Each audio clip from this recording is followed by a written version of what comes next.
split up. One moment, please, you two. It appears this is your first time visiting Sumeru City. Oh, yeah, that's right. But how did you know that? Because there's currently no information on either of you in the Akasha. But no need to worry, that won't prevent you from entering the city. In fact, the Academia conveniently provides each traveler to Sumeru City with a device.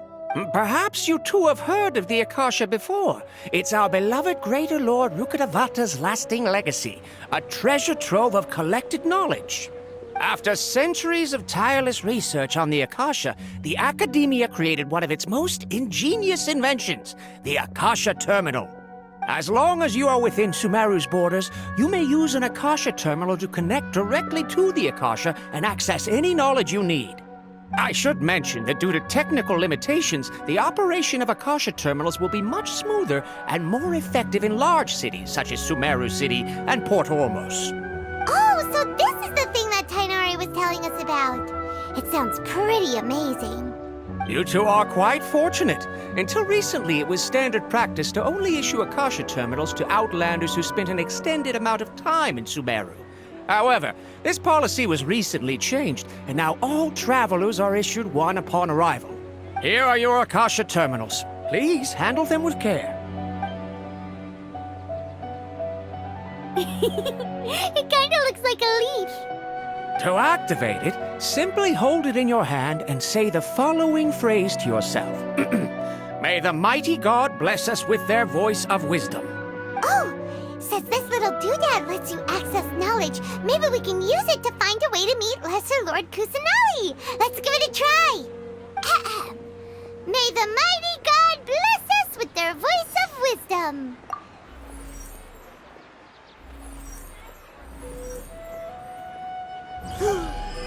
Whoa! Just now, something clicked, and Paimon suddenly knew how to use this thing. It seems all we need to do is concentrate on what we want to know, and bam! You get it. Oh, that'll come in real handy. Exactly. That is the power of the Akasha. And with that, let me officially welcome you both to Sumeru City. May the wisdom of the Dendro Archon always be your guide. Okay, now that we're in, we can check the Akasha about Lesser Lord Kusanali. Let Paimon try. 500 years ago, the sages found a newly born deity from within some scorched ruins. The deity now resides in the sanctuary of Surasthana. Seems pretty similar to what Kali was telling us. Okay, next, let's concentrate on asking how to meet her.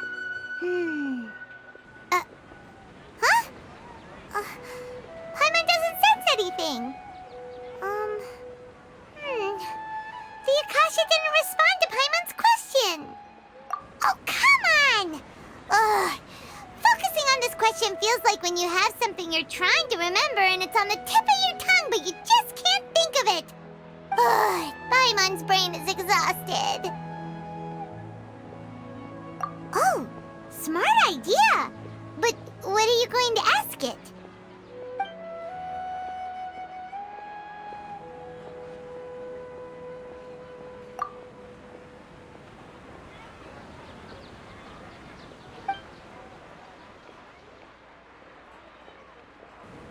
Uh-oh. Paimon's getting all teary-eyed all of a sudden. It feels like the people of Sumeru really miss their Archon.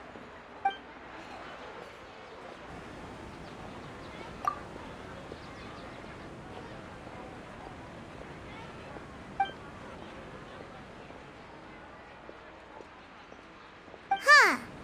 Could it be because we're Outlanders and we've only just arrived in Sumeru? You know, maybe we're not qualified to receive an answer to this sort of question or something.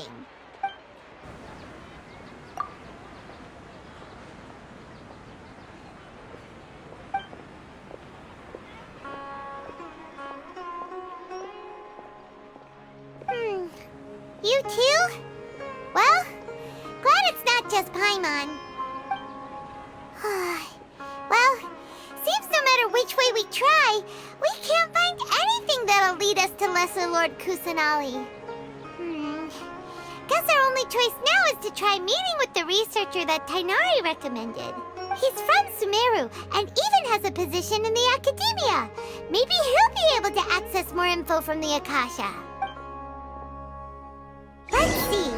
Tainari wrote an address on the letter's envelope. Oh, it's not far from the city's gate. Let's head over and have a look. Hopefully he's at home. How can my own brother say something like that about me? Hello, are you Rohawi? Yes, that's me. Can I help you? Great! You see, Tainari sent us here and... What? Tainari? Please, there's no need to say anything, really. Sure, I admit that the article I published last month wasn't my best work, and maybe the data didn't produce the most convincing results, but... Here! This is a letter from Tainari! Oh, let me see... Oh! Ooh, what a relief. You two nearly scared the life out of me. So, you two just have some questions for me? Seems even Tainari acknowledges my innate ability for procuring information. So, what is it you two would like to know? We want to meet with Lesser Lord Kusanali. Do you know a way we can do that? You mean you want to meet the Dendro Archon herself?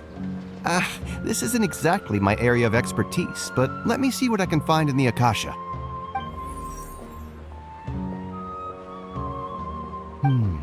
Sorry, the Akasha didn't respond to my query. What? You too? But what about your abilities for getting information and all that? Paimon was sure you'd be able to access more info than we did. Well, as I said, this isn't my area of expertise. I am but a lowly researcher, so the Akasha doesn't see a need for me to know more about the Dendro Archon. All I know is that ever since Lesser Lord Kusanali returned to Sumeru, she's never left the Sanctuary of Surasthana or made a public appearance. Huh. Didn't expect her to be such a mysterious figure. The Dendro Archon is somewhat of a recluse. Perhaps she just doesn't want to entertain visitors, which would explain the lack of information in the Akasha. But then what can we do? No need to worry just yet. I'm only hypothesizing here. You could certainly try asking around and see if anyone else has ideas. And besides, you two should consider the bright side of things. Not being able to see Lesser Lord Kusanali may not be a bad thing. In this world, there will always be information you cannot obtain from the Akasha and things you can never accomplish. Knowing when to yield is a form of wisdom. Take me, for example. It's a miracle if my brain cells can spit out one paper every 3 years. But Tainari? That guy can publish 3 papers in just a single year. Okay. Thanks for your advice. Don't mention it. If you two ever want information about things like who's been promoted within the Academia or relations between the 6 great sages, come find me. Hey, come on. This is a survival skill at the Academia. Oh, Paimon's expectations were pretty low, but this is so low it's like digging holes in the dirt. So what do we do now? Even if we want to talk to someone, we don't know anybody here. Huh? Like who? Oh, you're right! Catherine! The Adventurers Guild has its own intel network. Let's hurry and find her.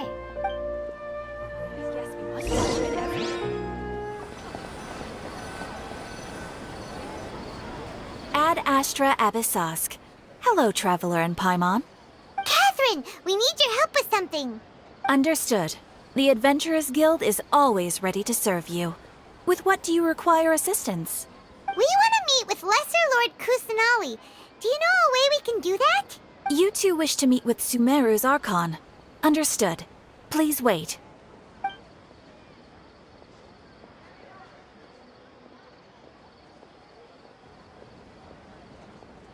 I apologize, but I am unable to call up any relevant information in the Akasha. I'm also unable to locate any pertinent information in my personal memory. Aww, another dead end. Well, if Catherine can't help us, then we really don't know anyone else to ask now. Please do not worry. I may know of someone who can help you two. In Sumeru, the Adventurers Guild does not serve as the vanguard of information. Rather, there are numerous active mercenary groups collectively known as the Eremites. They take on various contracts and work all across Sumeru, so they naturally accrue intelligence. An Eremite brigade called the Corps of 30 is in charge of Sumeru City's defenses. Not only are they the oldest brigade, but they are responsible for managing and coordinating the affairs of all other mercenary brigades. Corps of 30? What a weird name. Supposedly, they are named as such because their ranks numbered 30 at their inception. Asfand, an advisor with the Corps of 30, maintains good relations with the Adventurers Guild. Though he's already retired, he and his words carry great weight within mercenary circles. If you'd like to get in contact with him, you can find him at the Corps of 30's headquarters, the Citadel of Regzar. You're welcome. I wish you two the best of luck. We look forward to your exploits in Sumeru. All right, off to the Citadel of Regzar we go!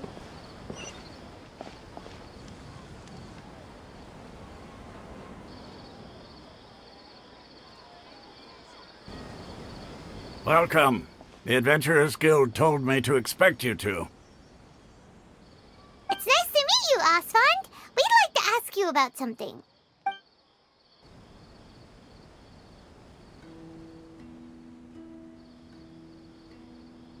I see. So, Catherine's the one who sent you this way. Ha!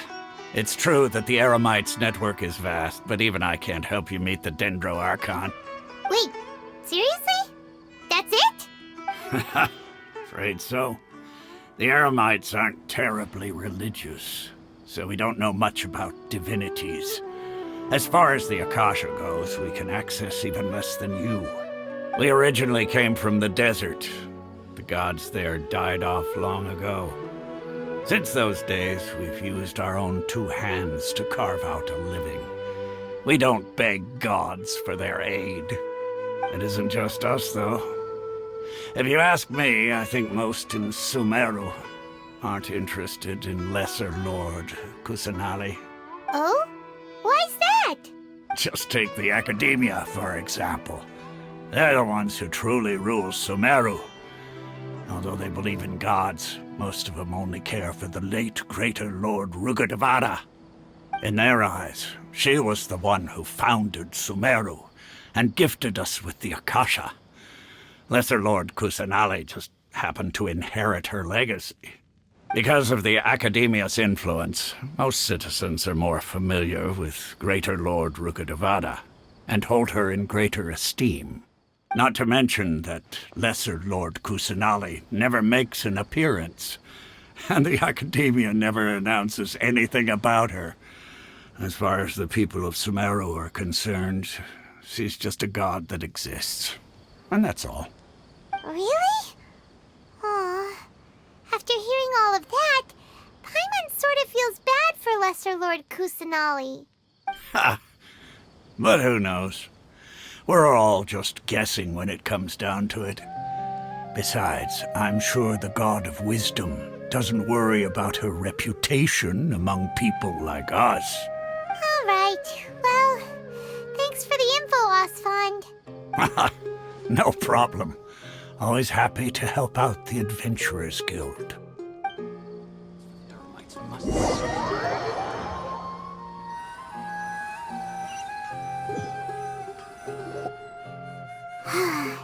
Seems Asfand was right about most people's attitudes here. Not only are they not interested in the Dendro Archon, they even say stuff like, if the Akasha doesn't think I should know, then I don't need to know about it. We've been asking for information non-stop ever since we got to Sumeru. But the harder we try, the more helpless everything seems. Isn't there at least one person in this entire city who cares about Lesser Lord Kusanali? Oh, you two are interested in Lesser Lord Kusanali? Huh? Who are you? From the sound of it, you two are Outlanders who recently arrived here. You've been asking around for information on Lesser Lord Kusanali, right? Oh, I'm sorry. I forgot to introduce myself. I'm Dunyarzad, one of Lesser Lord Kusanali's faithful followers. Whoa, really? Then do you know how we can meet with her? I'm afraid I can't help you with that. But your conversation earlier did happen to remind me of a legend about the Dendro Archon. Sure. It goes like this. Long, long ago, there was a man who heard a prophecy. It predicted that a great calamity was about to befall him. Panicked by what he heard, the man sought out the Dendro Archon in hopes that she would bless him with the wisdom to help him escape his predicament. The man journeyed across deserts and through rainforests and experienced tribulations of every kind. However, he still couldn't find any trace of the Dendro Archon. In despair, he thought, alas, the Archon has abandoned me. He then had no choice but to sorrowfully resign to his fate. Okay, and then what happened? And then, the calamity came. But to his own surprise, the man felt somehow emboldened by the trials of his journey. By relying on his own strength, he managed to overcome the adversity. At that moment, a bird perched upon his shoulder. This bird was, in fact, an avatar of the Dendro Archon. She said, "O Archon Seeker, do you now understand? She and her wisdom have long been found by you. Along your journey, we were in every flower and blade of grass, every ray of sparkling sun, and every breath of dancing wind. So long as you continue to think and ponder, we'll be wherever you go." Yeah, thanks for the story! Paimon feels all warm and fuzzy inside after that.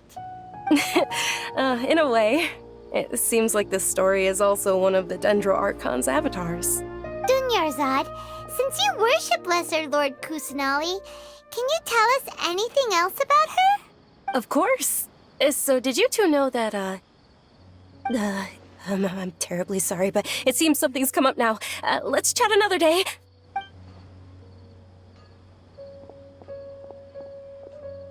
Hey, wait!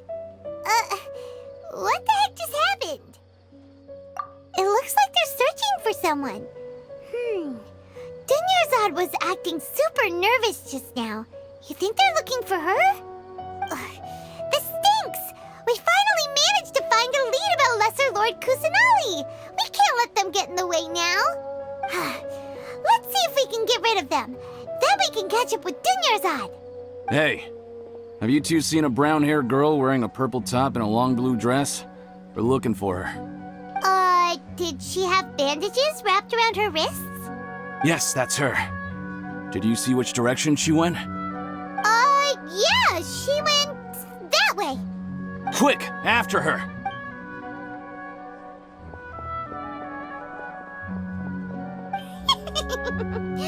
That should keep him busy for a while. Let's hurry and find Dunyarzad.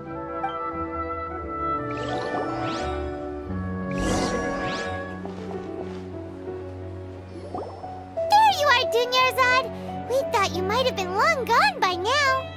Oh, it's you two. Oh, you startled me there. You can relax now. We threw those people looking for you off the trail. Really? Thank you so much. Unfortunately, I believe there's still more of them out there looking for me. Uh-oh, looks like there are some coming this way. Huh?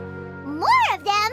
Then what are we standing here for? Run! No, wait, my body isn't in the best shape.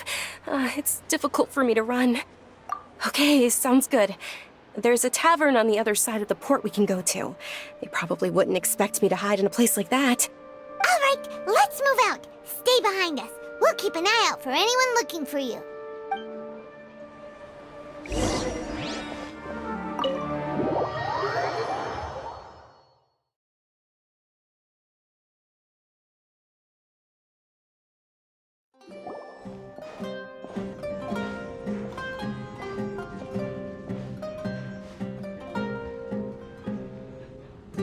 We made it. Oh, they shouldn't be able to find us now. Wait, stand down, Dia.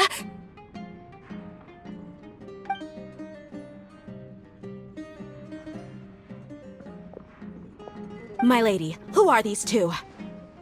They're travelers that I met on the street just a moment ago. They happened to notice that you were all searching for me, so they helped me hide. I see. In that case, you two should scram. There's nothing here for you. Wait a sec! Who the heck are you? And why are you shooing us away? I'm Miss Dunyarzad's bodyguard, here to see that she returns home safe and sound.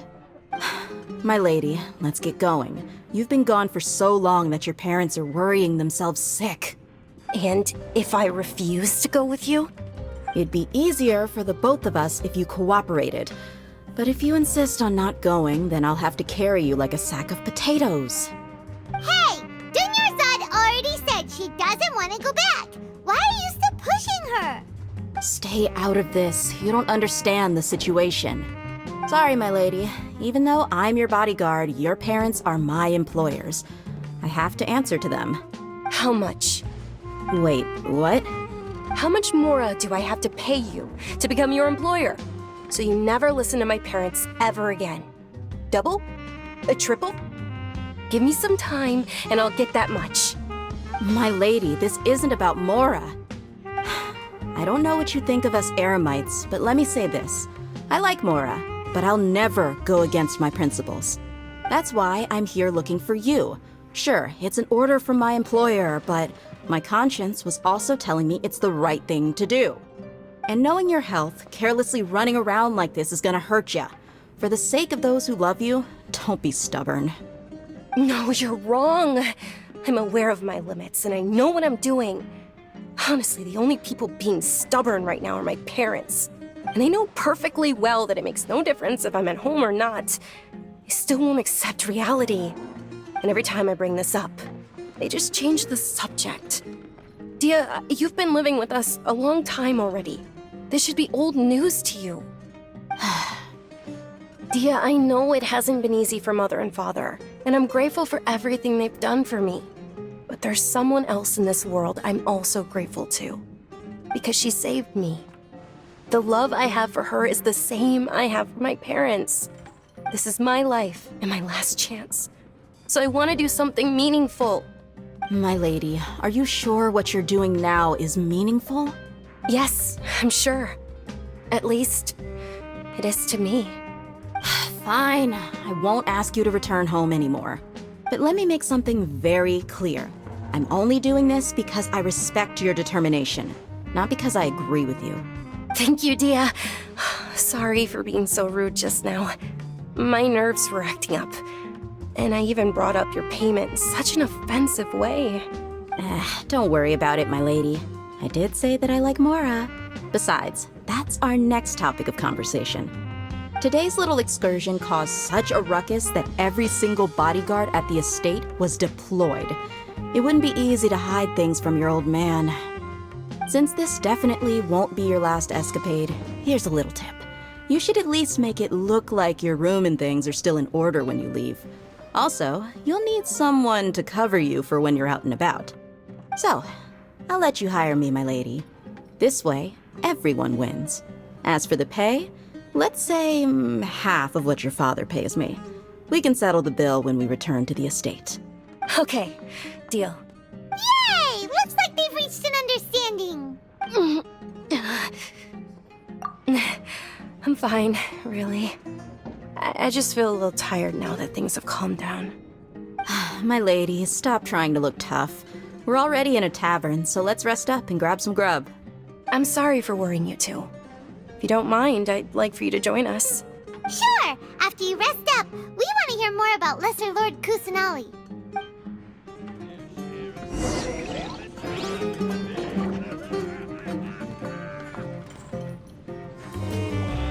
Done my fair share of crazy adventures back in the day. Ha! Well, if it isn't Dia, haven't seen you in nearly half a year. Word on the street is that you're a bodyguard for the Homayani family now. Ha! Don't you find that kind of work boring? Nah, you get used to it. How about a menu over here? You got it, huh? Isn't this little Miss Homayani herself? We don't get to serve personages like you very often. We'll be sure to prepare our very best. Thank you, sir, but there's no need. I don't have a lot of Mora on me, and I really ought to save as much as I can. But please bring these two the best food you have. They're my new friends, so I want to be a good host for them.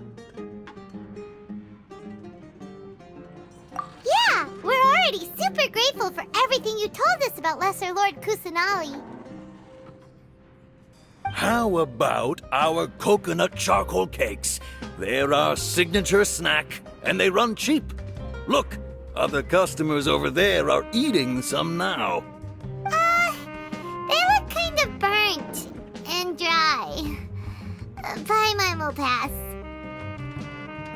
Hey, come on! Paimon has personal preferences too, you know. Dunyarzad, we asked a lot of people when we first arrived, and almost nobody was interested in Lesser Lord Kusanali. So, what made you want to follow her? Well, remember when you asked me if I knew how to meet the Dendro Archon? Even though I don't know how, I think I've actually seen her before. Huh? Really? Yes, it was when I was a child. At the time, my illness had kept me bedridden for the better part of a year. I was stuck inside and couldn't make any friends, and my parents did their best to find treatments for me. But even then, the Akasha didn't have any helpful information. My younger self no longer had any hopes or dreams.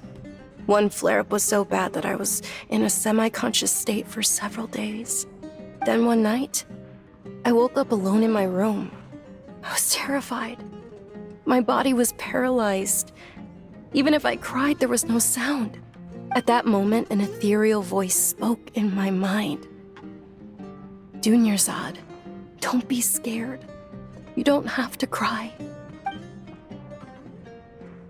Dunyarzad, don't be scared. You don't have to cry. Who are you? How do you know my name? How do I explain this? You might not be able to understand, but actually, I know everything about you. Really? Of course. I know that you're scared of thunder, that you hate taking medicine every morning, and that you love counting the petals on your mom's skirt. Wow, you really do know everything. Dunyarzad, is there anything you want? Want? Not really. I can't go anywhere or do anything. Huh? But aren't you a child? All children have wishes. Tell me what you want, and maybe I can make it happen. But can you make my illness go away? Oh. I'm sorry, but I'm not powerful enough to do that right now. Then, can you be my friend? After that, the voice said, "Okay, I'll be your friend." Although my body was suffering during those days, that voice encouraged me and told me many wondrous things. Beyond my window was the flourishing Sumeru city. Beyond the city was a lush rainforest. And beyond that was the wall of Samiel, deserts, and all of Tevat. Once I finally made it through that bout of illness, I couldn't hear that voice anymore. I told my mother about it, but she said that I must have been dreaming. But I know that that voice wasn't a figment of my imagination. Before that, I had never heard of Tevat. Yes, for sure. If it weren't for that voice, I would have never grown curious about the outside world, nor would I have learned how to read and enjoy so many books. That voice sparked a desire for wisdom. It had to have been the Dendro Archon. I've been hoping for a chance to repay her kindness. In fact, I was running around today to help prepare the Sub-Zerus festival for her. What's the Sub-Zerus festival? It's Lesser Lord Kusanali's birthday, which was the day that she was found by the sages. It's actually an old holiday that originally celebrated Greater Lord Rukkhadevata's birthday. When she passed away, the holiday eventually became a celebration of the Lesser Lord's birthday. I heard everyone was overjoyed when they welcomed her back to Sumeru. In those days, the festival was a huge deal. But because of the Academia's influence, people have gradually lost interest in the festival. The Academia actively participates in Sumeru's many holidays dedicated to Greater Lord Rukkhadevata. But when it comes to the Sub-Zerus festival, forget any funding. They practically act like it doesn't exist. Maybe they see Lesser Lord Kusanali's birth as confirmation of Greater Lord Rukkhadevata's death, so they're reluctant to celebrate it. Aw, but that's awful. It is. It's absolutely terrible. Sure, the Greater Lord founded Sumeru, but hasn't Lesser Lord Kusanali been the one quietly protecting us for the past few hundred years? Just remember that we're still out in public. Don't get too carried away now.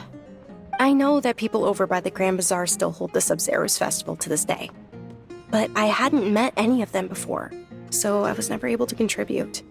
But recently, I made a friend there who also follows Lesser Lord Kusanali. I gave her my savings because I want her to throw a wonderful festival this year. That's the least I could do for Lesser Lord Kusanali. Hold on, my lady. Does this friend happen to be Nilu, the one who sends flowers to the estate? Yes, that's her. I saw her leaving the other day with a nervous look on her face. It seemed like she was hiding something in her arms. Did you give her something? Yes. Initially, I didn't have much Mora prepared, so I had Nilu sell one of my skirts. I've agreed with Nilu to meet up at the Grand Bazaar today, and see how things are coming along. Dia, would you accompany me? Sure. That's quite the trip, though. I'll carry you. No, that would be too much, even for you.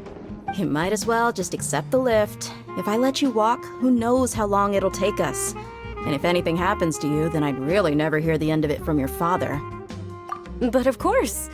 Nilu will be thrilled to hear there are more people interested in Lesser Lord Kusanali. Perspective is just tunnel visioning.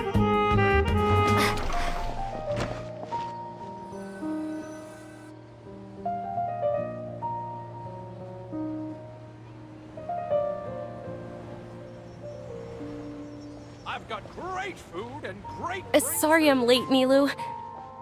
Oh, Dunyarzad.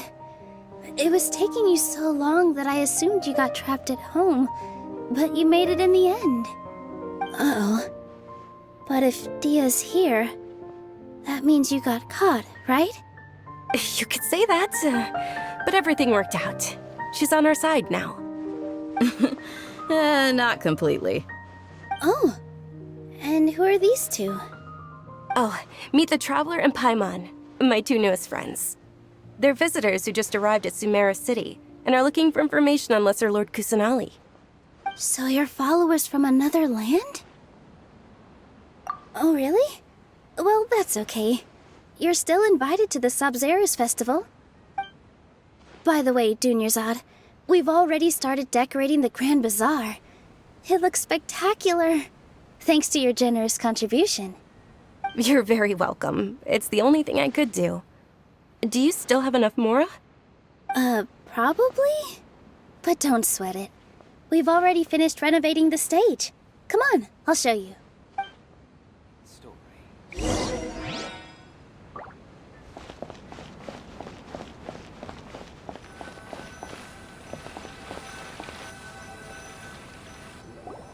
Wow! This place is amazing! Not bad. Last time I was here, the stairs were full of holes. The stairs were nothing. A little while ago, we discovered that the tree above the stage had a huge chunk of bark ready to fall off. Mr. Zubair was worried sick. We reported it to the academia many times, but they never sent anyone to deal with it. We didn't want anything bad happening, so we were going to cancel all the stage performances. Oh, probably because it was the theater asking. The academia looks down on performers like us. They probably think it would be best if the theater closed down completely. We can't let that happen, though. Not only would everyone involved in the theater go hungry, but then we wouldn't be able to hold the Sub-Zero's festival anymore. Thank the Dendra Archon for Dunyarzad. With the Mora she gave us, we hired someone to patch up the tree, and we also gave the stage a much-needed makeover. The stage is going to be even prettier when it's festival time. I can't wait for you to see it. And I can't wait to see you on the stage. You've been practicing so long already. It's almost time for your dream to become reality. It's our dream. I'll do my best for the two of us. Nilu, what are you gonna be doing at the festival? She'll be dancing the dance of Sub-Zeros, the most important performance at the Sub-Zeros festival. Dunyarzad, have you told him the origin of this holiday? I only told them about the Greater Lord and Lesser Lord so far. Okay, then I'll tell you two about how this holiday came to be. According to legend, the Sub-Zeros festival was originally the Goddess of Flowers' birthday celebration for the Greater Lord. A long, long time ago, on one of Greater Lord Rukkhadevata's birthdays, her friends threw her a celebratory banquet. Some of the gods got drunk. One started playing music, and the Greater Lord started singing, so the Goddess of Flowers began to dance. As she danced upon the grass, countless beautiful parisaras began to bloom wherever she stepped. Those brilliant purple flowers became her dazzling stage. All the gods clamored, "Oh, if only time could stop at this very moment." Of course they did. When people mention the gods, they always think of the Archon War. But Sumeru's gods also had happy times. Although they aren't around anymore, they're preserved in our tradition of dance. This outfit I'm wearing is apparently based on how the Goddess of Flowers looked. Though we're just tiny people compared to the divine, we still have to do our best to make sure that the birthday girl feels loved on her special day. Nilu, you of all people will definitely be able to convey our well wishes to the Dendro Archon. I also noticed that you went the extra mile and scattered parisaras around the stage. They symbolize the Goddess of Flowers, after all. It's just a shame that all the real parisaras went extinct after her death. Yeah. The Greater Lord brought forth parisaras in memory of the Goddess of Flowers, but she ultimately could never truly replicate that beautiful purple. Thinking about the Goddess of Flowers dance makes me wish I could have seen it. If my stage were anything like that, I'd be thrilled if I had just 2 real parisaras on the stage. So, Traveler and Paimon, what do you think? Interested in the Sub-Zeros festival? Will you two be coming? All of Lesser Lord Kusanali's followers will be there for her birthday. It'll be a good opportunity for you to learn more about her. Ooh, Paimon thinks that's a great idea! Of course Paimon wants to watch. Those two things aren't mutually exclusive, you know. So how about we all attend the Sub-Zeros festival together? Dunyarzad, let me show you which stage decorations we've picked out so far. Traveler and Paimon, if that doesn't sound interesting to you, then feel free to explore the area. Everyone at the Grand Bazaar loves Lesser Lord Kusanali, and we're all looking forward to the Sub-Zeros festival. In that case, we'll take a look around.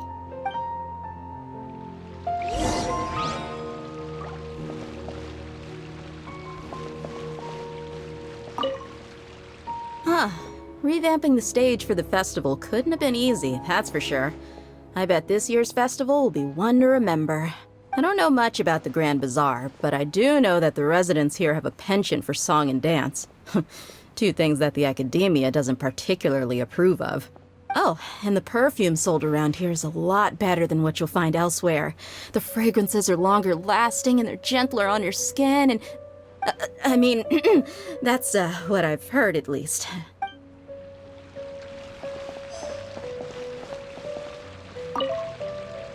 Things are really shaping up, and there's a buzz around the festival this year. We're expecting people from all over to come by this year and buy things during the festivities. Don't be fooled into thinking that Sumeru City has the best of everything. Some festival snacks are only offered here in the Grand Bazaar. And when it comes to musicians, dancers, or singers, the Grand Bazaar's got the best of the best. Sure, those folks at the academia might not like it, but what's a festival without song and dance?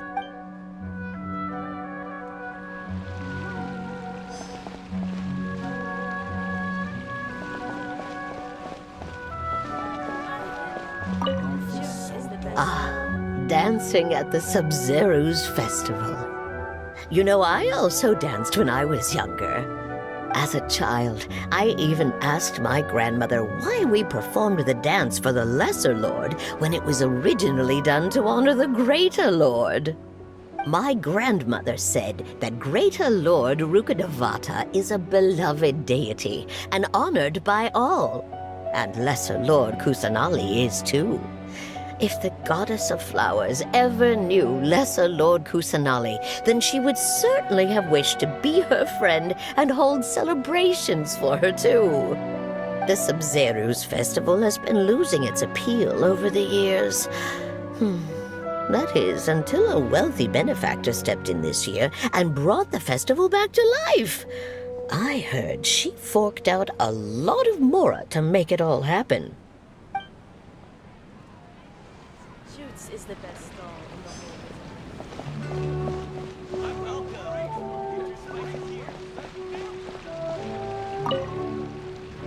Whoa! What's with your yellow hair? And why do your clothes look so funny? Are you an Outlander? Did you know that the Sabzeruz festival is about to happen? There'll be loads of fun things to do at the festival. But the best part is when Ferris, the Knight of Flowers, passes out candy to everyone.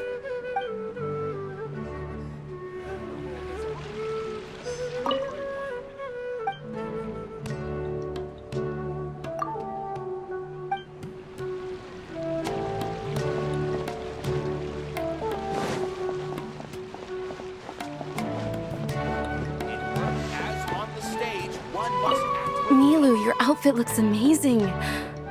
There's also something different about you from when we first met up.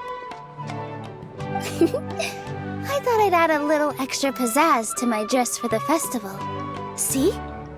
Wow, did you sew all that yourself? Uh-huh. Sewing is a fundamental skill for everyone in the theater company because we make all our own costumes. Did you know that Mr. Zubair not only can make costumes, but props too? I've noticed that you can't keep your eyes off that crown over there. Would you like to try it on? May I? Of course. The legends say that the goddess of flowers had beautiful horns on her head, so this crown was made to reflect that. Dunyarzad, you look absolutely stunning with it on. It's like I'm looking at the goddess of flowers herself.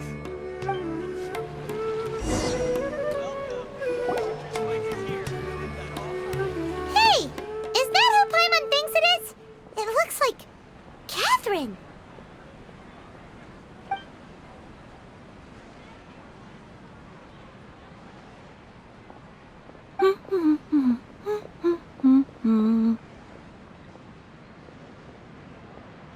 Huh. Come to think of it, Paimon's only ever seen her behind the counter at the Adventurers Guild.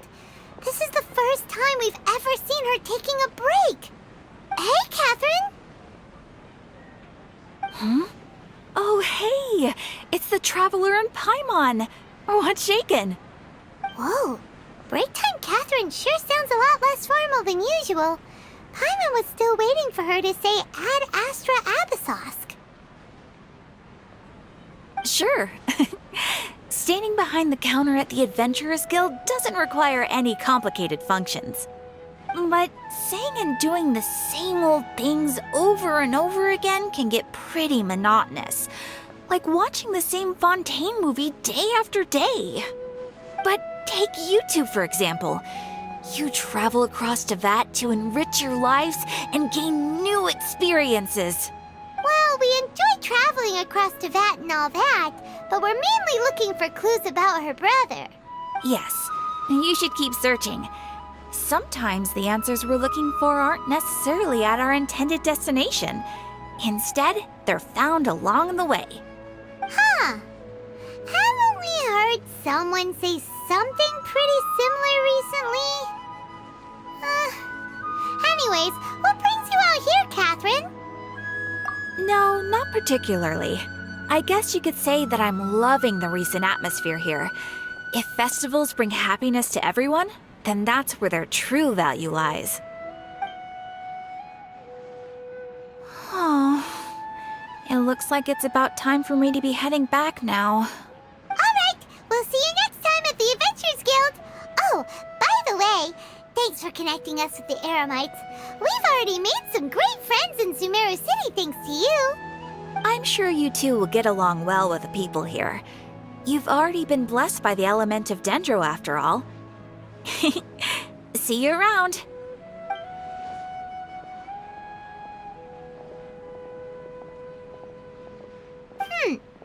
There's something really different about Catherine today. Hey, traveler. Paimon. Oh, hey, Dia. What's going on? I've got something to tell ya. My lady knows you're looking for ways to meet Lesser Lord Kusanali, and she's been trying to come up with a way to help you. Well, I have an idea that might help. Are you serious? We'd love that. It might not necessarily pan out, so don't get your hopes up too much. I'll need to take you two somewhere and ask someone some questions. My lady is feeling a little worn out at the moment. Nilu's found a place for her to rest. After I take my lady home, let's meet in front of the Citadel of Regzar. Sounds like a plan. Let's head over to the Citadel of Regzar and wait for Dia.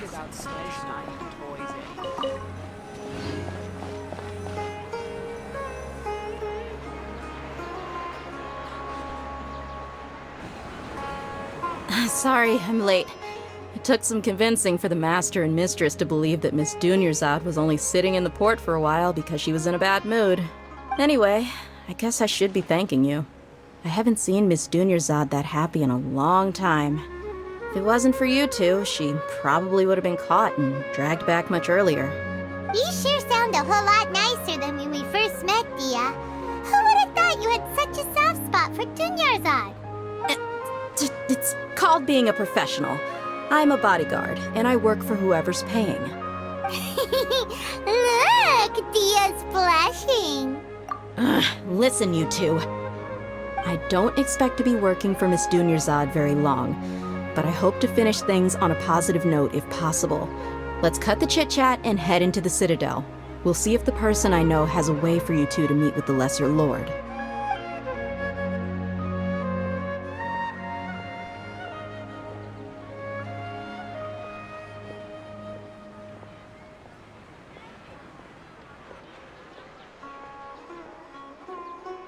Oh, hey, Chief. Ah, Dia! What are you doing here? And well, didn't expect to see you three together. I take it you all know each other already? Mm-hmm. We met this morning after the Adventurers Guild pointed us to Ozfon for more info. No kidding. Huh. So, where's Ruksha? I thought I'd help these two out by asking about the theft. Anything you can tell him? Ruksha's gone over to the Academia. The Grand Sage recently ordered Sumeru City to begin bolstering its defenses, so people from all over have been called back to the city. Since you've already mentioned the theft, I suppose I might as well tell him what we know.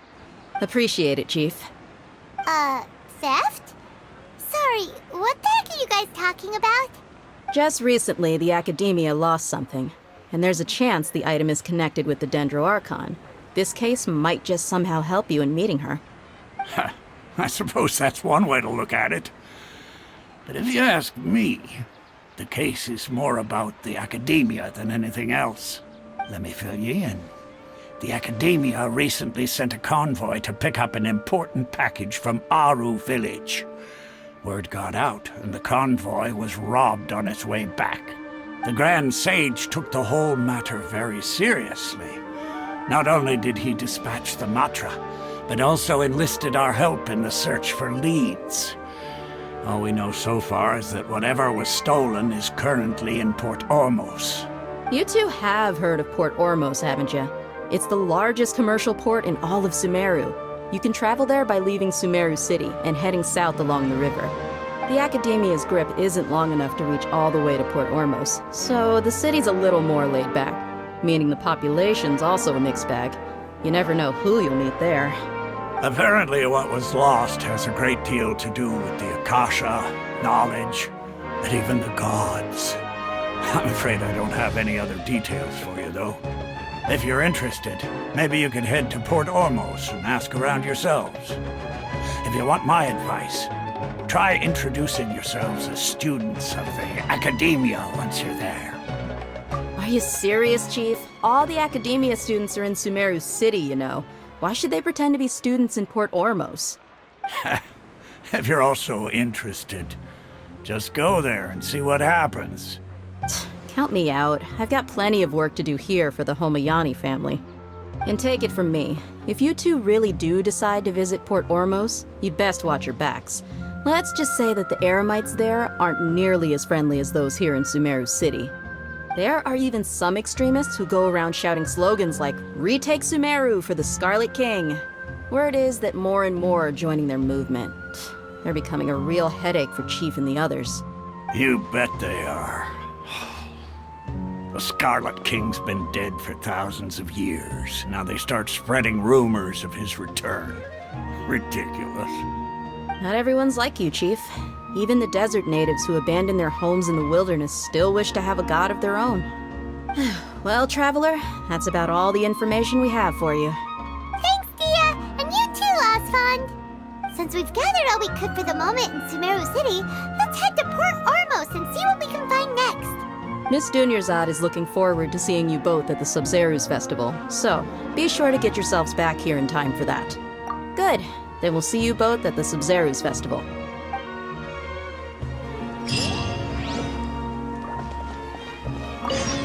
It's been a while since I visited the Citadel of Regzar. I'll catch up with Chief for a bit before I head back myself. He really did a lot for me in the past.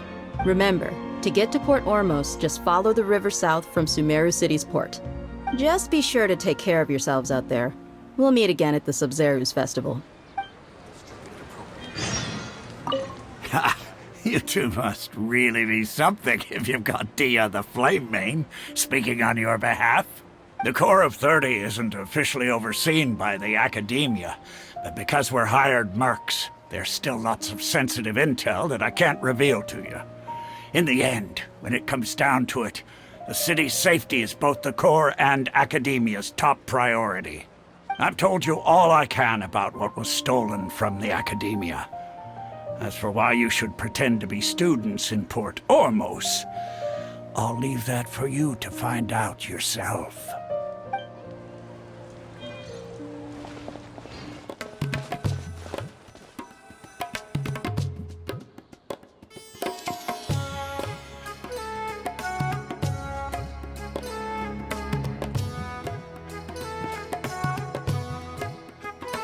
Come and have a good look yourself. Traditional spices of the highest quality, made with pride and experience. You've got a deal. I can't thank you enough for always looking after my business. Believe me, I'm not making this up. Several Eremite mercenary groups are nearly in open conflict, but does the Corps of 30 care? And that's not all. Did you know that... Wow! Talk about hurly-burly! This place is busy! Guess that's only to be expected for the largest port in Sumeru. Maybe it's because of what Dia told us earlier, but Paimon can't seem to shake the feeling that there's also danger lurking in these crowds. Let's get our bearings so we can start looking for leads. We know that whatever the Academia lost is related to the gods. But other than that, we don't have much else to go on.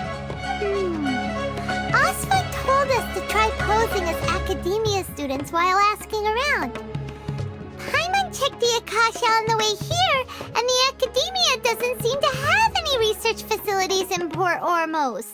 Paimon doesn't get it. Won't we look even more suspicious going around saying we're Academia students and asking about the stolen item? Well, given all the people that come through here every day, if there's any information to be found, Paimon bets we could find it in the market. Let's ask around and see what we come up with.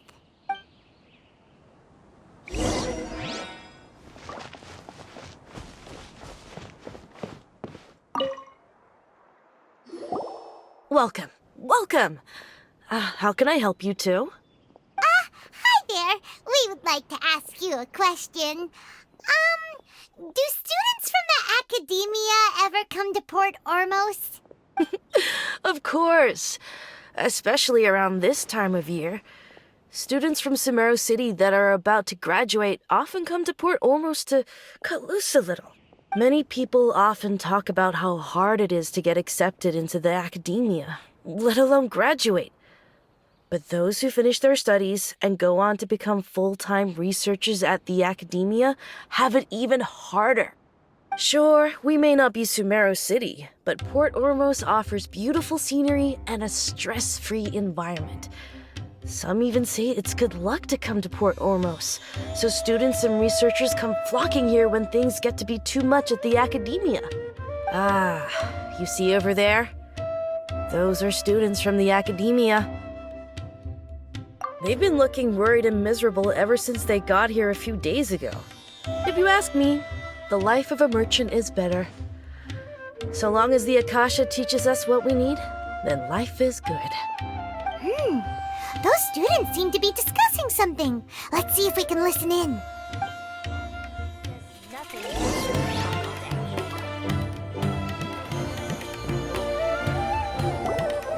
It's no good. I've tried asking around, but I haven't been able to learn anything useful.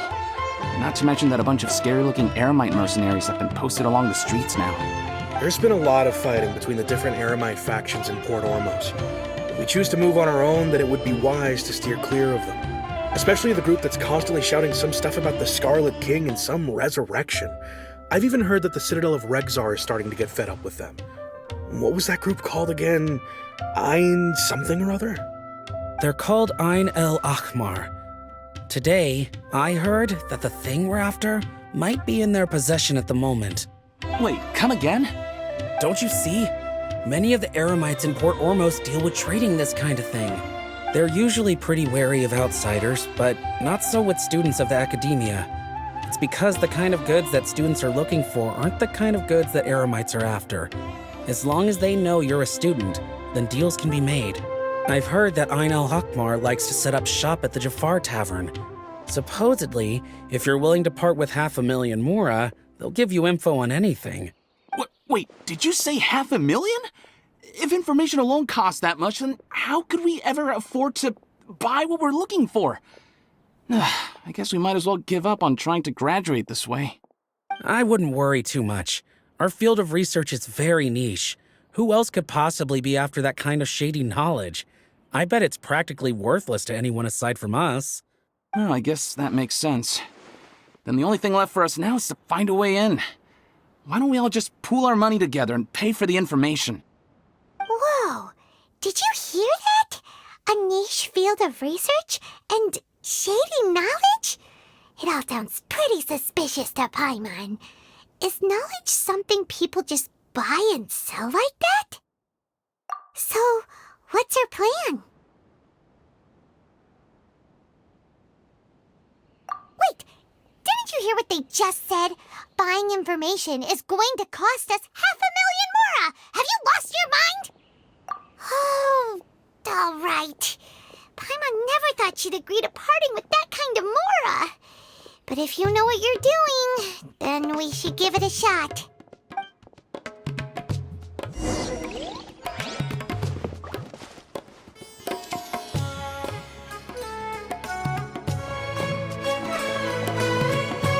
This is the place we heard those students talking about. Let's find a seat somewhere and see if we can spot the group they mentioned.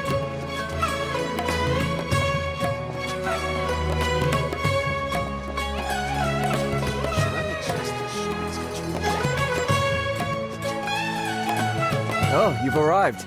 Please, take a seat. So, they think that they can go toe-to-toe with the boss? Ha! Once we reclaim the power of the Scarlet King, they'll be the first that the boss punishes. They're nothing to be afraid of. Our main rival now is the Caracal Battalion. They've also amassed a significant amount of mora this time, so we mustn't underestimate them. How can the Caracal Battalion compete with the boss when they're nothing but a bunch of money-grubbing opportunists out for a quick mora? Yeah, with Boss's fervent devotion, he'll be able to use this power to bring our god back this time. Huh. All these guys talk about is the Scarlet King. so they're probably the ones we're looking for. Greater Lord Ruka Devata. That traitor and her followers must not be spared. The day will come when the Scarlet King exacts vengeance on Sumeru, and all of them shall be punished. Yeah, Paimon was wondering what they meant too. We should ask about that if we get the chance later.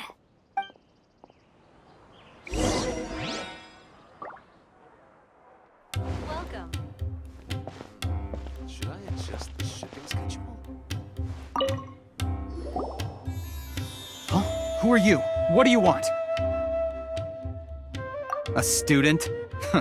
What's a student from Sumeru City doing in Port Ormos? Ah, well, if it's info you want, you've come to the right place. The question is, can you afford it? Oh, Paimon can't stand to see so much more go. But there's no other choice right now. Here, this is the merchant's address. Whatever you're looking for, you'll find it there. Well, what are you waiting for? Oh, that's right!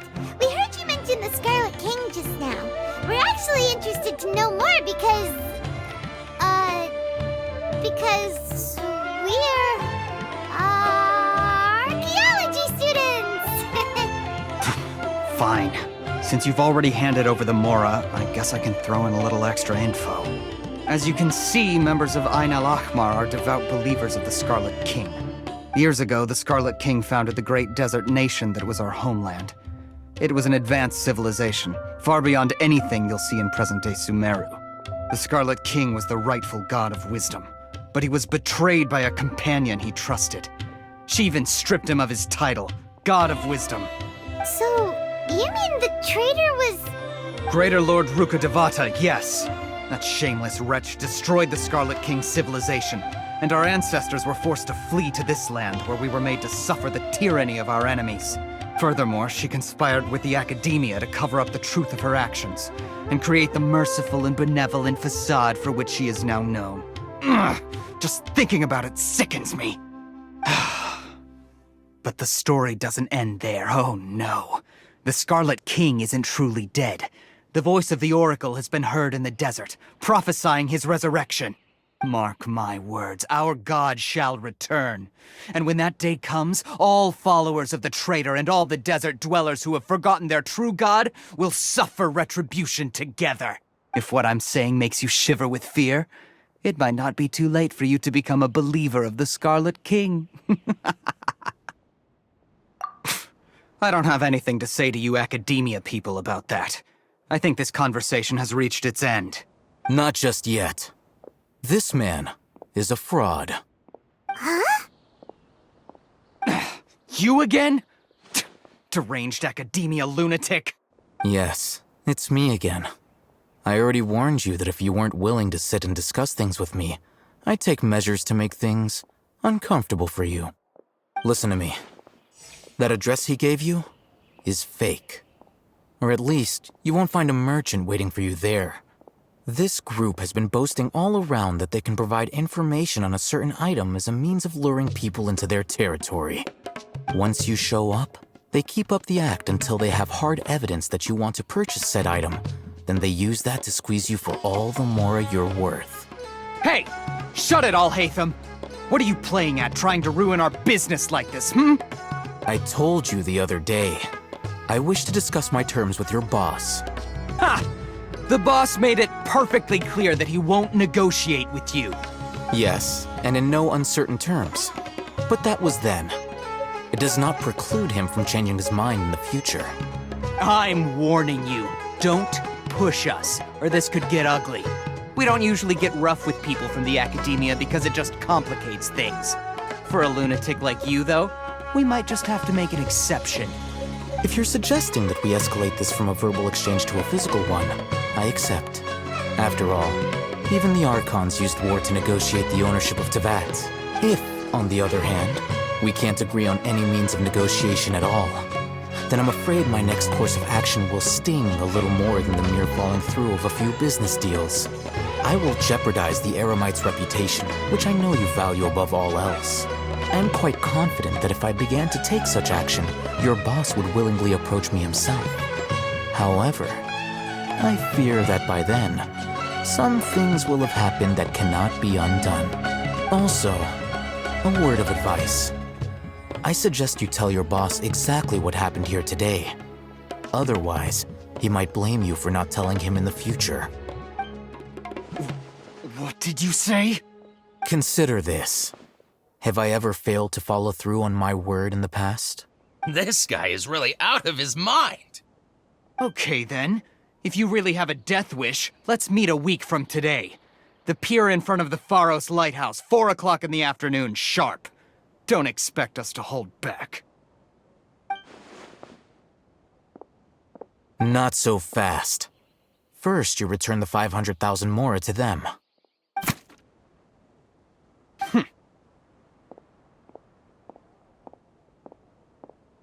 Please, I beg you, don't provoke them.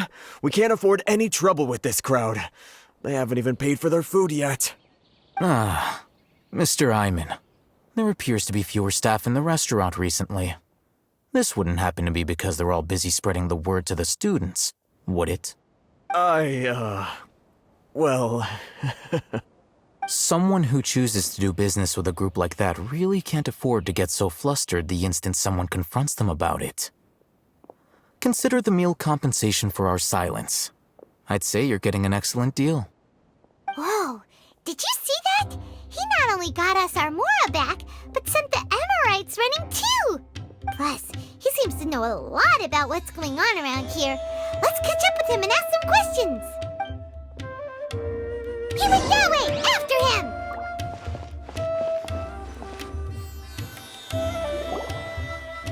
Wait up! It's Al-Haytham, right? What do you want? No need for thanks. My goal was to get to them, and you two gave me just the opportunity I needed. We're even. Oh, I advise you to keep your distance from them. Since they weren't able to make off with your Mora in the end, they might harass you again in the future. All right. Goodbye. Hold your horses! We still have something to ask you about! Since you tore through their scam right in front of them, you must know the real story about certain something, no?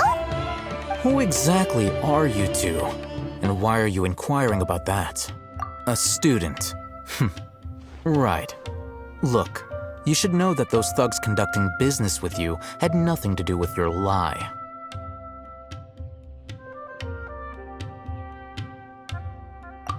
Huh? Oh, yeah! She's really strong! Weren't you saying something about a physical exchange? We can help with that. She doesn't even have a vision. Forget it. Maybe not, but she can still use elemental energy. Otherwise, there's no way we'd go asking for info from from guys like that. Those high-headed thugs are definitely gonna bring a lot of backup for your next meeting. Even if you don't go alone, you won't regret taking us with you.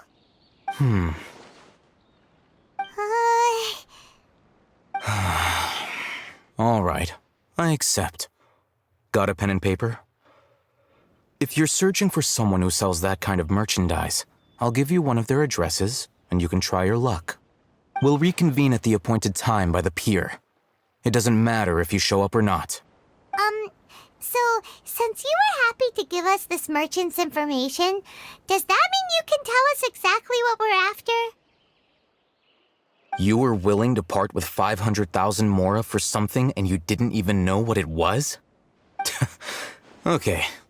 Well, if you truly are as skilled as you claim, then you can beat the answer out of them when they become hostile. Look, if you've been making inquiries, then you have to know something by now. Tell me what you know so far, so I don't waste time repeating information. We know it's connected to the academia somehow, and that not only do the Eremites deal in it, but some students want to get a hold of it too. What else? You know almost everything there is to know, but you're unable to compile this information because you've never seen the object before. This is what you've been looking for. Paimon can't tell what it is. It looks like some kind of ornament. This is a knowledge capsule. To put it simply, it's a vessel that can store a fixed quantity of canned knowledge. It's like a miniature Akasha. Anyone who links it to their personal Akasha terminal instantly becomes privy to its contents. Correct. Anyone. Unlike the Akasha, which heavily regulates who can access what information, knowledge capsules confer their contents without any requisites. That's amazing. It's essentially a convenient and harmless vestibule for knowledge. Unfortunately, it's illegal in Sumeru to privately possess or trade them. They were created as a means for scholars to transfer knowledge gained from Irminsul into the Akasha, and are intended to be destroyed immediately after use. But despite strict regulations, some of these knowledge capsules will always escape destruction. After all, there will always be those in this world who are dissatisfied with life as designed for them by the Akasha and wish to change their fate. Over the past century, a wide variety of canned knowledge has been leaked from the academia.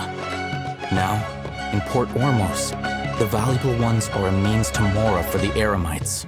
Meanwhile, those which the Eremites deem to be useless to them occasionally prove useful to the common citizens and hapless academia students. Well, I think that about sums it up. Oh, so that's your true objective. With our current arrangement, I don't believe I can offer an answer. You're still resolved. Fine. Let's talk somewhere with fewer people.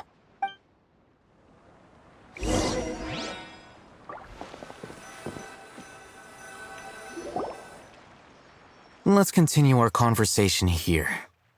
If you wish to learn more about the knowledge capsule that the Academia lost, then you must help me with something. I need you to find someone named Dory, a traveling merchant.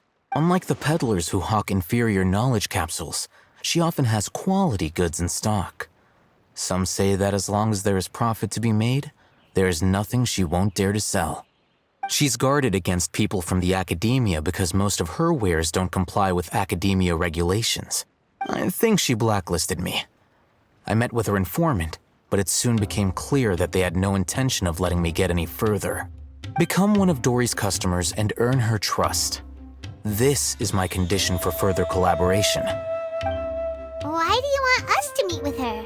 Until you complete this task, you don't have question privileges. Fine. So how do we go about doing this? You two are Outlanders who haven't been here for long, so Dory should view you as safe clients. I'll give you the informant's address and their contact password. Beyond the password, though, I have no way of knowing what other tricks she might have up her sleeve. You'll have to improvise. This is kind of nerve-wracking. The true challenge begins after you meet her. She has a keen nose for Mora and a shrewd eye for wares, and she only likes customers who she deems to have good taste. I'll prepare some funds for you. Buy her highest quality wares and earn her approval.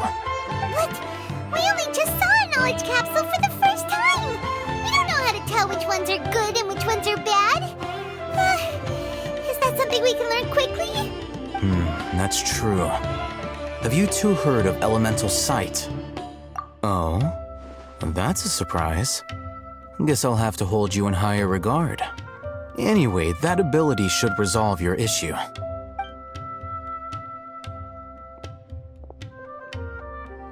Here are 2 knowledge capsules. Tell me, can you detect any difference in their quality?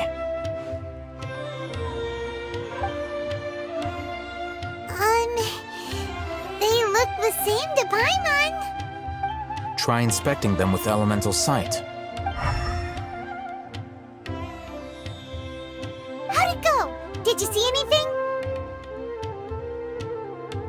Rumor has it that higher quality knowledge capsules generally appear brighter when viewed through elemental sight.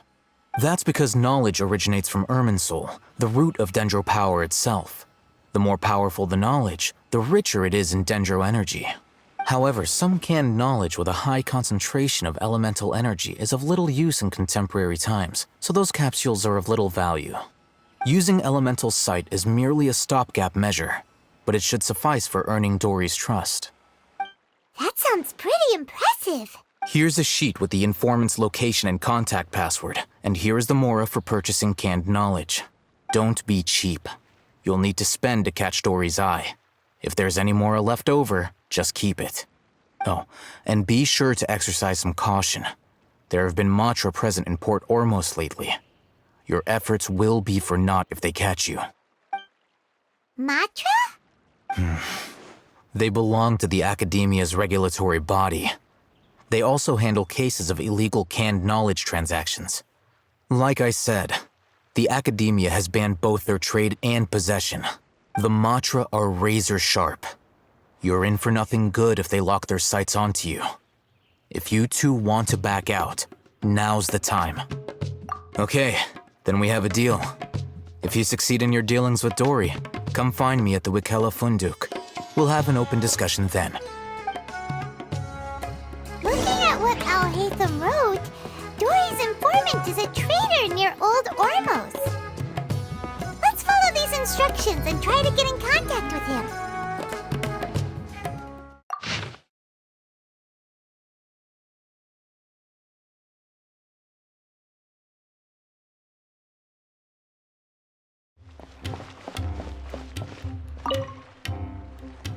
Hello. What are you two looking to buy?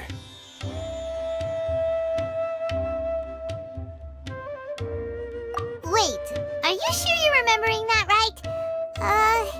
Hyman doesn't think it was that on the paper.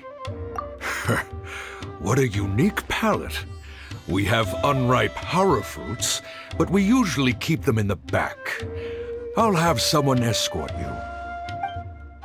Following the paper got us past the first round. Ronak, these two want to buy unripe hara fruits. Show them to the warehouse. Got it. You two, please follow me. You two have a fascinating fashion sense. We haven't seen a customer wearing a Sumeru rose for quite some time. Hold on. Let me think. Sumeru rose means common merch. No, look again. We're obviously wearing morning flowers. Ah, my mistake. I do apologize. Whew. That pop quiz sure was scary. The warehouse is up ahead. Please follow me. Before I retrieve your products, I need to confirm a few things.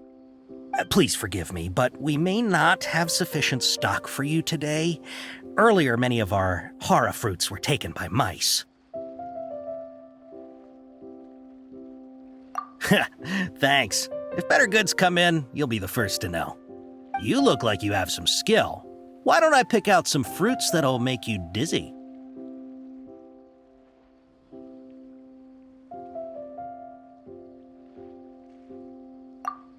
Yep, that's the right answer. But eating hara fruit that makes your head and ears ring sounds like a bad life decision. Would you like your hara fruits to be packaged in the Sumeru City or Port Ormos style? Wow, you two sure are generous customers. We'll be sure to package your products beautifully. Okay, everything has been confirmed. Miss Dory is waiting for you up at... Shoot! It's the Matra! Run! What? The Matra? Where? Al-Haytham said we're done for if they catch us. We gotta get out of here. We don't know this area, so let's follow that informant. He ran that way. Look, he's over there.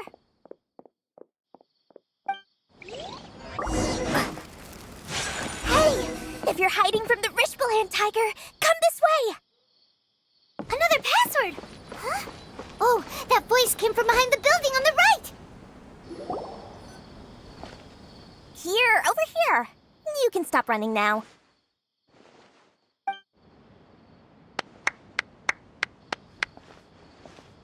So you were the one who was calling out to us just now. But, are we definitely gonna be safe here? These two good customers wish to buy some hara fruit, Miss Dory. And if there's nothing else, I'll just excuse myself. Oh, very Good. Thank you. Huh? Wait, you're Dory? Paimon sure thought you'd look a whole lot scarier. Hey, what are you trying to say, Princess Pea-Brain? I can be scary enough when I need to be, believe you me. If you don't watch what you say, then you can forget about doing any business. But it seems you two have actually done pretty well so far. Not only did you manage to find the informant, your reactions were also pretty sharp. You don't really look like criminals or anything, but I bet my Mora that you've been involved in some shady dealings, haven't you? Paimon's not sure if that's supposed to be a compliment, but we'll take it. I can't risk doing business with people who start huffing and puffing after just a few paces, no matter how much Mora they might have. Not only will they get caught by the Matra, but they'll also get us into trouble. As decent folks trying to run an honest business, we don't need any of that. Wouldn't you agree? So that's why I prefer to have customers like you. It's your first time here, but don't worry, I won't ask too many questions. Even if you wish to buy enough knowledge capsules to decorate your house with, please knock yourself out. As long as you have lots of round, shiny Mora, then we're all good. Ah, yes, of course, of course. Go ahead, help yourselves. Voila! Wow, she has a trove of canned knowledge. Whew. She'd probably be in serious trouble if the Matra caught her with all this. What kind of products do you seek, my dear customers? Don't worry, I'm not interested in your reasons for buying. I can, however, offer some suggestions. Take this one, for example. An analysis of the sociological ideology and dialectics of the Hilichurls. Only 3 people in all of Teyvat have ever studied it, making it extremely rare. It's on sale now for 350,000. Yeesh, who would want to be an expert in that topic? Or how about the architectural styles and construction methods of Teyvat in the early Archon War period? With this one, you can become an expert in historic architecture preservation and find an excellent, well-paying job in nearly any nation. Ooh, now this sounds like it could be useful. 2 million Mora, and it's yours. No discounts. Whoa! That's a lot of Mora! Of course, you are free to pick whatever your heart's desire. The contents and price of each knowledge capsule are indicated in small text on the body of each one, down at the bottom. Alright, let's try the method that Alhaitham mentioned.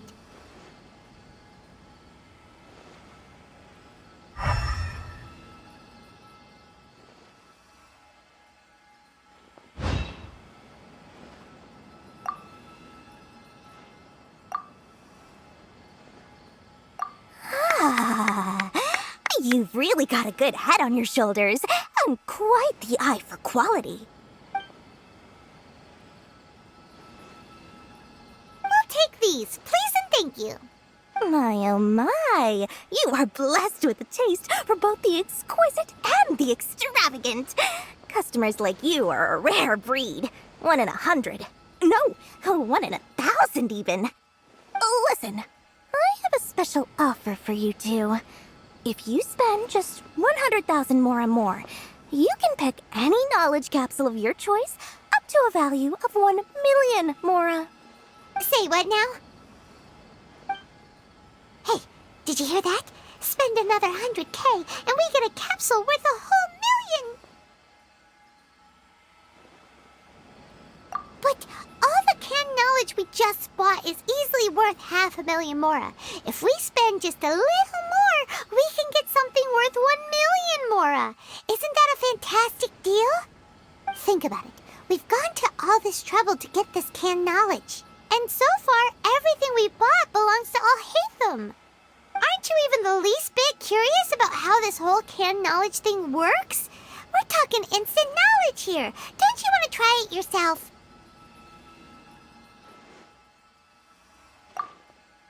Come on, come on!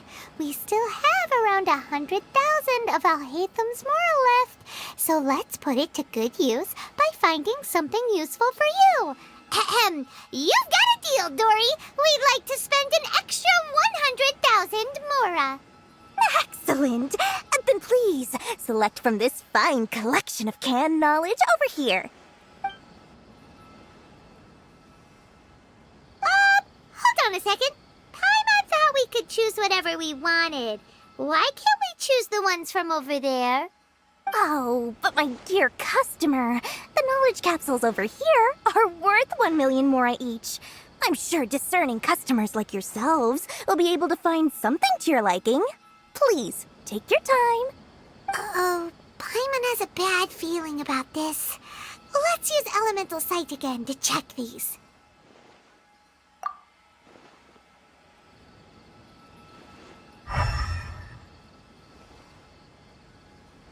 So, what did you see? So, they're all worth about the same amount? Well, anyway, the mora's already been spent, so let's at least try to find something useful. Let Paimon take a look here. An introduction to traditional Sumeru brewing techniques, the art of growing spices, an overview of ancient runes. Oh, how about this one? Sword Fighting Techniques 8. Not sure we'd ever find volumes 1 through 7, but at least this knowledge should be useful, right? Let's go with this one. Dory, we'll take this one. All right, very good. I'm expecting some new goods in the next couple days, so be sure to check back again soon. Whether it's canned knowledge or anything else you need, bring your mora to Dory and doors will open. Our dealings with Dory went smoothly enough. Let's head to Wakala Funduk and meet up with Alhaitham. Hopefully now he'll finally tell us about what the Academia lost. Mora, Mora, shiny Mora. Oh, please, come back anytime you need something. I'll find you. Ha! You two made it. And from the looks on your faces, you were successful. Whoa, there's so many people from the Academia here. Why would you pick this place as our meetup spot? Well, Wakela Funduk is under the Academia's control, so naturally the Academia has people working here. I came to Port Ormos under the pretense of conducting official business.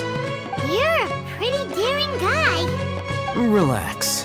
No one here is interested in anything we say, and the Matcha won't come here. Okay now, tell me how your encounter with Dory went. Okay, we did what you asked. So, can you tell us about the knowledge capsule that the Academia lost now? Before that, I have to ask, why are you two so intent on tracking it down? You don't have to answer, of course. Yeah, she just wants to meet the God of Wisdom and ask her about something important. We've been in Sumeru for a while now, but we still haven't found a way. When we heard that the Academia had lost something that might be related to the gods, we came here in case it turned out to be our lucky break. In that case, you're on the right track. A short while ago, the Academia lost a knowledge capsule in the desert. It's supposedly a divine knowledge capsule. Use it, and you'll gain the wisdom of the gods. Wow, there's really such a thing as that? Hey, if we find it, do you think we could learn how to meet the Dendro Archon? Ooh, or even how to find your brother? I highly doubt it has any mystical properties, but it does indeed exist. And it's right here, in Port Ormos. So, where exactly? That's what we need to find out next. I won't deny that. I am investigating because I'm curious as to what the divine knowledge capsule truly is. As you know, the Eremites in Port Ormos also have their eyes on it. It is an extremely precious item.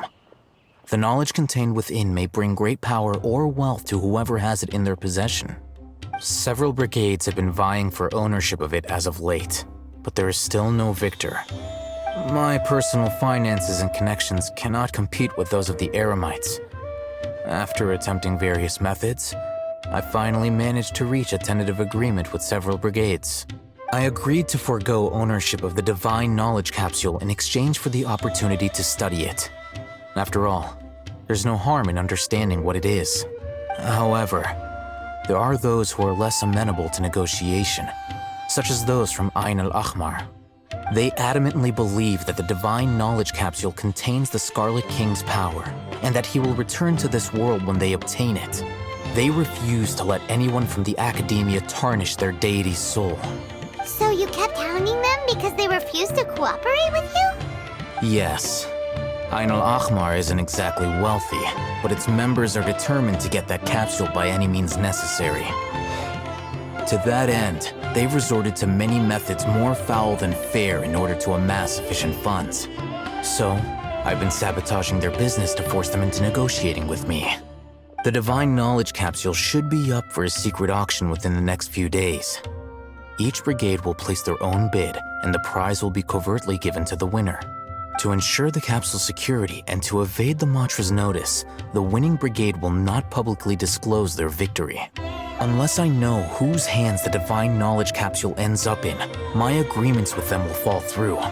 Dory is the most reliable source of information, but that avenue was previously closed to me.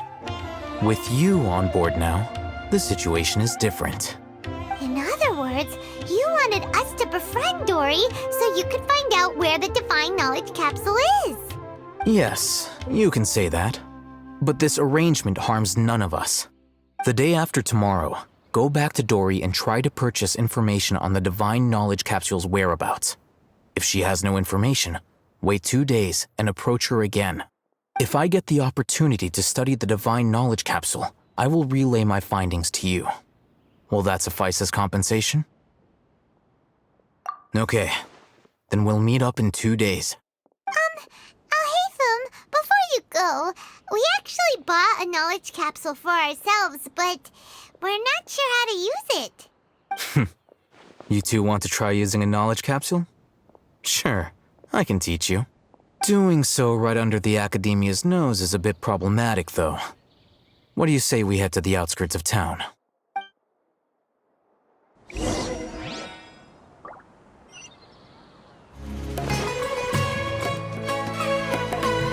Alright, this place works.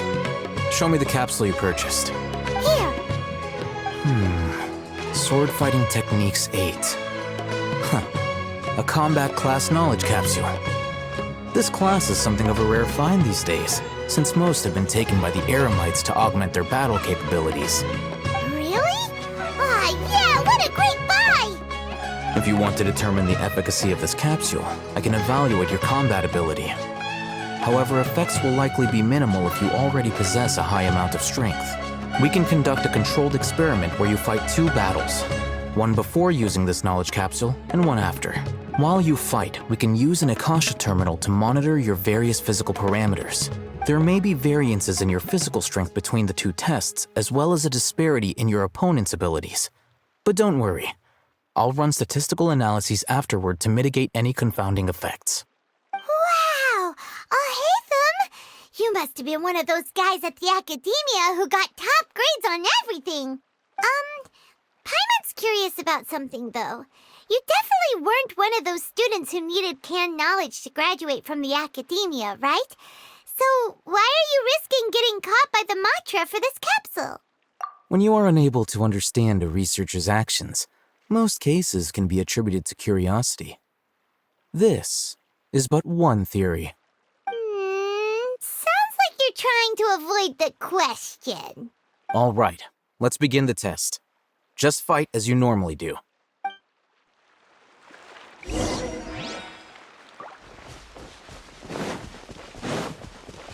Scatter! Here we go. Time for takeoff. Allow me. Yahoo! Propagate!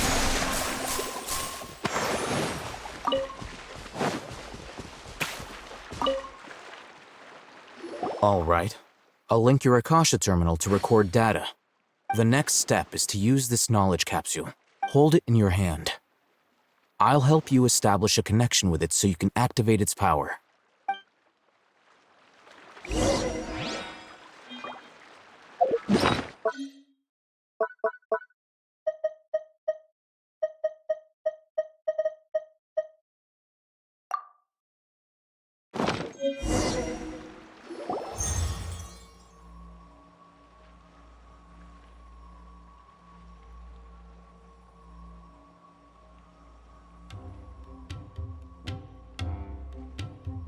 Hey, how are you feeling? You mean that it worked? All right, time for round 2. Fight with the same composure as before.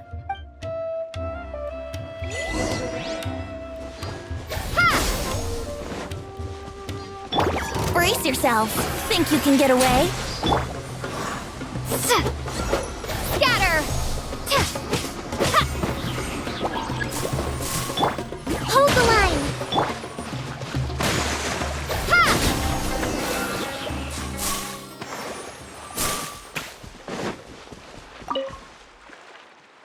Now, I'll start recording data again. Oh, Hatham, how's it going? Well, the knowledge capsule you purchased did improve her combat capability. During the second fight, her overall fighting performance increased by 0.073%. Wait, how much?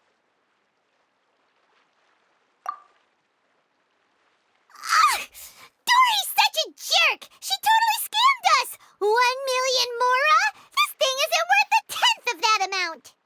Of course, this could be because she is so powerful that the capsule's contents were unable to produce a substantial increase. At the very least, this test allowed me to gain more insight into you two. Our deal seems increasingly worth my investment. I'm heading back to Ikela Funduk. I await your response in 2 days' time. This is Mora for when you ask Dory for information. Pay her as much as she requests.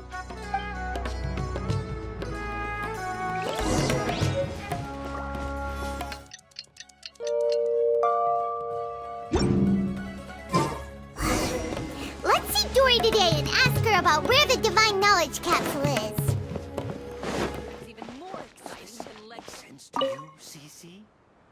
Here, over here! Oh, welcome back, my loyal patrons. What can I do for you this time? You name it. Can knowledge, supplies, or anything else you need. I'll find a way to get it. Where there's a waterfall of Mora, there's a way. Can you really get us anything we want? Anything at all? Aha!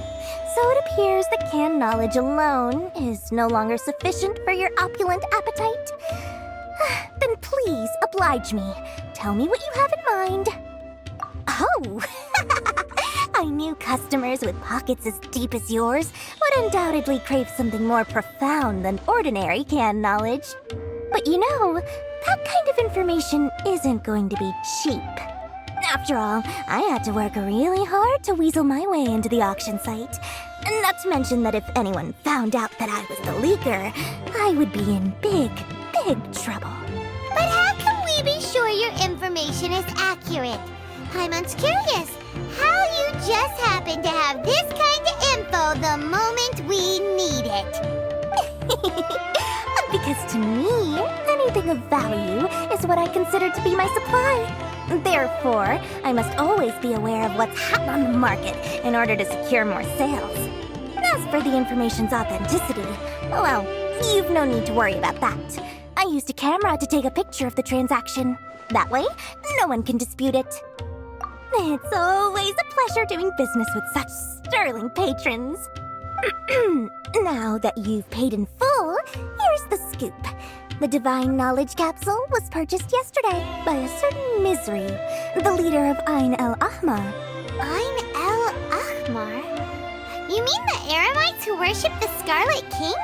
Ah, so you're already familiar with them. The group has done everything in their power to obtain the Divine Knowledge Capsule. After all, they believe it contains the power of the Scarlet King. That Divine Knowledge Capsule is unlike any other canned knowledge I've seen before. It was glowing bright red. The capsule is clearly visible in the picture I took. You can look for yourself. Thanks for the info, Dory. Please, it's my pleasure. It's all thanks to discerning customers such as yourselves that my efforts yesterday were not in vain. Please, don't hesitate to contact me if you ever need anything else in the future. Mora for Dory opens doors. I'll find you your... Well, we figured out where the Divine Knowledge Capsule is. It turns out it ended up in the hands of Ain el-Ahmar. Let's head back and talk to Al-Haytham. Does this make sense to you? Remember to bring a token of our friendship the next time we meet, okay? I like to think it's built on a firm foundation of solid, shining Mora. Trust me. Al-Haytham, we got the info you wanted. Really? All right. Let's hear it. Dory even gave us evidence to verify the intel. Have a look. Huh, look at that. Clear as day. It must have taken some guts just to infiltrate the scene of the Eremites transaction. But then to get close enough to take a picture like this. Bold move, Dory. Very bold move. All right. The person in this picture is indeed Misery, the leader of Ain el-Ahmar. And the glowing red capsule he's holding appears to be the Divine Knowledge Capsule. In which case, if we play our cards right, when we confront them next week, we should be able to force them to show their hand. At first, Paimon didn't get why you were provoking these Ain el-Ahmar guys. But now, it sort of makes sense. Everything's playing right into your hands. After we defeat them, we can finally have a serious talk with their boss and get them to lend us the Divine Knowledge Capsule. Thank you for your time and efforts. Take a few days off while I make some preparations. Let's meet up again on the afternoon of the arranged date, 3 o'clock sharp. See you then.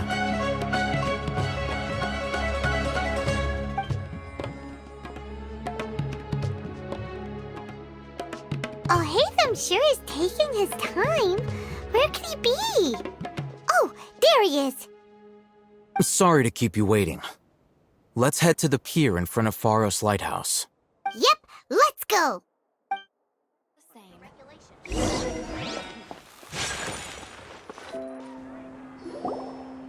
Al-Haytham. I knew you were crazy, but I didn't know you were crazy enough to actually show up. It was I who demanded that these negotiations take place. I was more worried that you might go back on your promise. But to your credit, it appears that you're sticking to your word. This is turning into quite an occasion. I also brought some backup. I assume you don't mind. Backup? Aren't you the brat from the restaurant the other day? You've come to support this lunatic because he helped you out? Fine, your funeral. I'm not going to mince my words. Once we're done with you, you'll be nothing more than fish food. Get 'em, boys! Uh-oh, here they come. Good luck, you two. Rebuild. Let's play! Time for takeoff. Whirling snow! Propagate!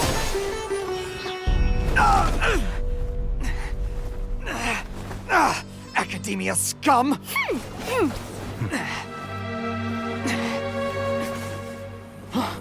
Boss! Finally! Did you use it? Great! Now we can...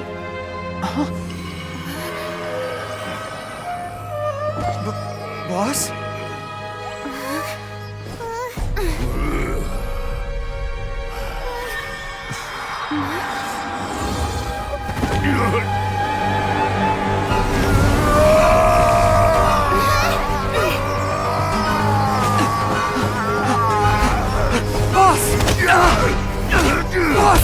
What's wrong?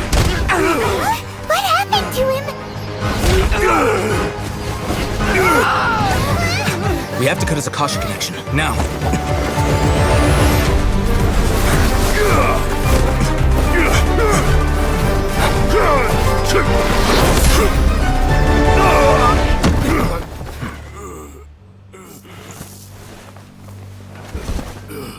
Target acquired! Arrest him!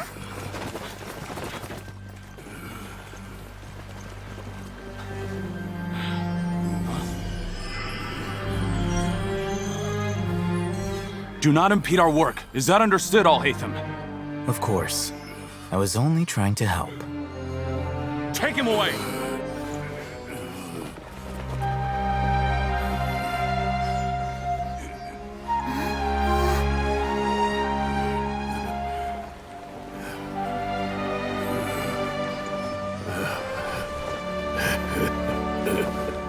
World, forget me.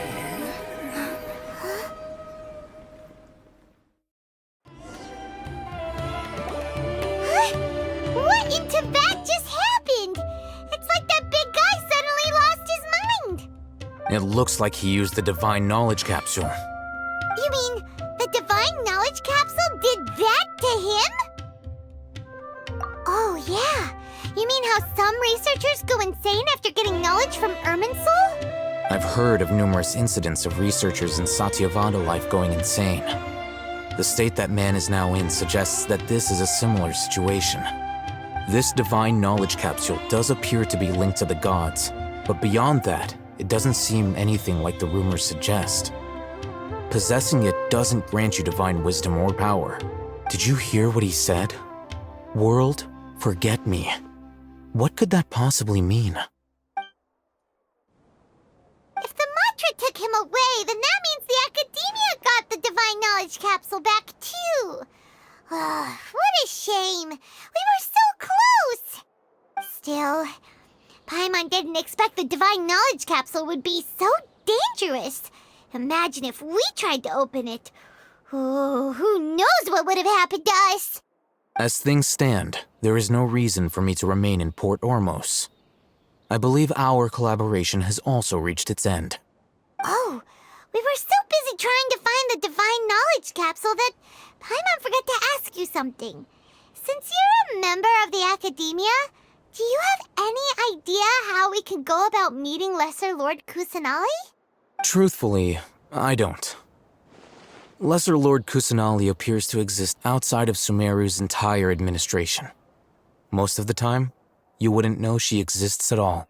Moreover, since the Academia possesses the Akasha, a symbol of our deity's wisdom, scholars have no reason to desire to make contact with the deity herself anyway. Everything about Lesser Lord Kusanali is such a mystery! I'm heading back to the Academia. How about you two?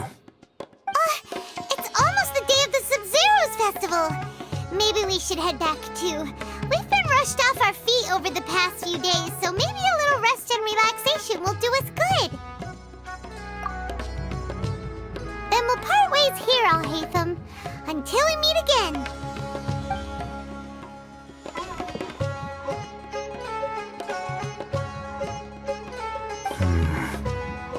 Now, do I deal with this thing first? Or should I produce the report that the higher-ups require?